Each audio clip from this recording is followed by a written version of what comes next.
Hi all welcome to football arena. 2023 August മാസത്തിലായിരുന്നു super താരം Neymar ജൂനിയർക്ക് PSG വിട പറയേണ്ടി വന്നത്. അതായത് ലൂയിസ് എൻറിക്കെ പരിശീലക സ്ഥാനം ഏറ്റെടുത്തതിന് ശേഷമായിരുന്നു നെയ്മർക്ക് ക്ലബ്ബ് വിടേണ്ടി വന്നിട്ടുള്ളത്.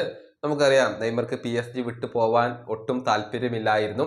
പക്ഷേ PSG മാനേജ്മെന്റിന്റെ ഒരു നിർബന്ധ പ്രകാരമാണ് നെയ്മർ ക്ലബിനോട് ഗുഡ് ബൈ പറഞ്ഞത്. പിന്നീട് അദ്ദേഹം സൗദി അറേബ്യൻ ക്ലബ്ബായ അൽ ഹിലാലിനെയായിരുന്നു തിരഞ്ഞെടുത്തിരുന്നത്. ഏതായാലും ഈ വിഷയത്തിൽ കൂടുതൽ വെളിപ്പെടുത്തലുകൾ നടത്തിക്കൊണ്ട് രംഗത്ത് വന്നിരിക്കുകയാണ് PSG സ്പോർട്ടിംഗ് ഡയറക്ടറായ ലൂയിസ് കാമ്പോസ്.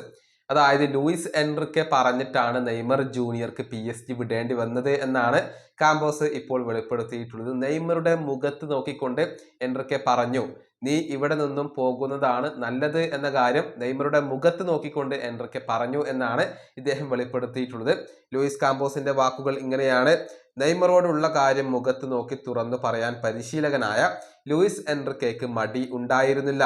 നീ പോകുന്നതാണ് നല്ലത് എന്നാണ് നെയ്മറോട് എൻറിക്കെ മുഖത്ത് നോക്കി പറഞ്ഞത്. എൻറിക്കയുടെ കാഴ്ചപ്പാട് എന്തെന്നാൽ, ഫുട്ബോൾ എന്നത് കളക്റ്റീവ് ഗെയിമിൽ ഫോക്കസ് നൽകേണ്ട ഒന്നാണ്, അല്ലാതെ വലിയ പേരുകൾക്കോ സ്റ്റാറുകൾക്കോ മുൻഗണന നൽകുന്ന ഒന്നല്ല.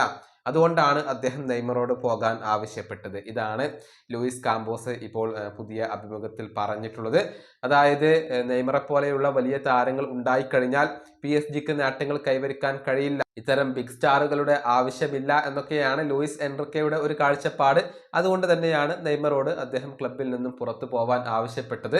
ഏതായാലും ലൂയിസ് എൻറിക്കെ അതിൽ പിന്നീട് ഫലം കാണുകയും ചെയ്തു എന്നുള്ളത് ഒരു വസ്തുതയാണ്. യുവേഫ ചാമ്പ്യൻസ് ലീഗ് കിരീടം ആദ്യമായി കൊണ്ട് PSG നേടിക്കൊടുക്കാൻ ഈ ഒരു സ്പാനിഷ് പരിശീലകന് സാധിച്ചിരുന്നു. ഈ വീഡിയോയുടെ അവസാനിപ്പിക്കുന്നു. അടുത്തൊരു വീണ്ടും കാണാം.